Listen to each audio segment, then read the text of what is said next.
அதனால நான் உங்களுக்கு சொல்றேன், உங்க வாழ்க்கையை பத்தி கவலைப்படாதீங்க. உயிர் வாழ எதை சாப்பிடுறது, எதை குடிப்போங்கிறத நினைச்சு, உங்க சரீரத்துக்கு எதை உடுத்துவோங்கிறத நினைச்சு கவலைப்படாதீங்க. உண்ணும் உணவை விட உயிர் உயர்ந்தது இல்லையா? உடையை விட உடல் உயர்ந்தது இல்லையா?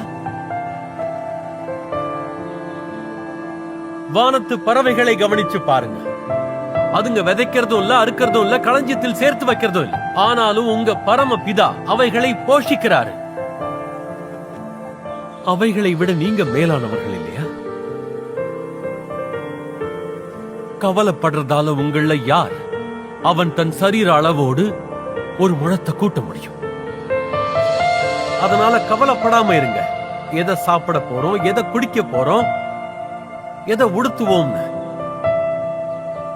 ஆண்டவர் அறியாதவங்க இதையெல்லாம் நாடி தேடுறாங்க. உங்களுக்கு இவையெல்லாம் தேவைன்னு உங்க பரலோக தந்தை அறிஞ்சிருக்காரு.